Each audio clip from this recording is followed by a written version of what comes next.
বর্তমান অর্থনৈতিক বাস্তবতায় সরকারকে শুধু রাজনৈতিক স্থিতিশীলতা নয় বরং কর্মসংস্থান সৃষ্টি, মূল্যস্ফীতি নিয়ন্ত্রণ এবং সাধারণ মানুষের জীবনযাত্রার মান উন্নয়নের দিকেও বিশেষ গুরুত্ব দিতে বলেছেন বিশিষ্টজনরা। সুজন আয়োজিত গোলটেবিল বৈঠকে তারা আরও বলেন, জুলাইয়ের চেতনা বাস্তবায়ন না হলে সরকার কাঙ্ক্ষিত লক্ষ্যে পৌঁছাতে পারবে না।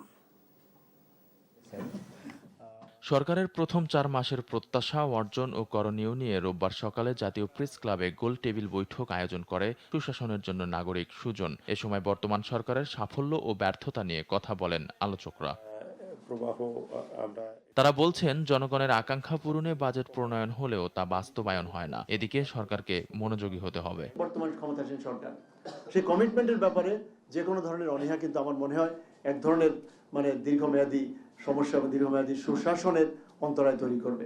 বক্তারা বলেন, বাংলাদেশ এখন এক সন্ধিক্ষণে দাঁড়িয়ে আছে। এটি শুধু সরকার পরিবর্তনের নয়, বরং শাসন ব্যবস্থার চরিত্র বদলেরও সময়।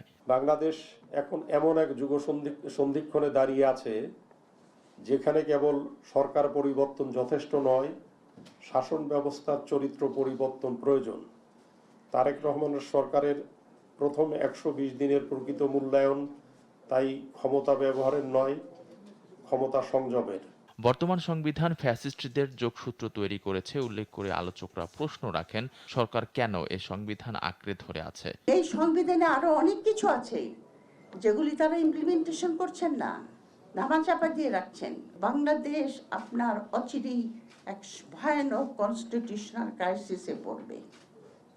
কত যে রিট হবে তা গুণে শেষ করা যায় না। দুর্নীতির কারণে বড় বড় অনেকের কাছ থেকে যথাযথভাবে কর আদায় করা হয় না বলেও অভিযোগ করেন তারা। কিন্তু যাদের কাছ থেকে আদায় করতে হবে তাদের থেকে আমরা আদায় করি না। একটা কারণ হলো দুর্নীতি, আর একটা কারণ হলো আমরা ওই যে আমাদের সেই যেইভাবে আদায় করতে হবে তাদেরকে ট্যাক্সের নেটের অধীনে আনতে হবে, সেই ব্যবস্থা আমরা করি না কার্যকরভাবে। ব্যাংকিং সেক্টর ফেসিবাদের হাতে দেওয়ার চেষ্টা চলছে অভিযোগ করে বক্তারা বলেন, এই সেক্টর ফের লুটারদের হাতে তুলে দেওয়া হলে ভঙ্গুর অবস্থা থেকে আর ফেরানো সম্ভব হবে না। আলভি রায়হান, দেশ টিভি, ঢাকা।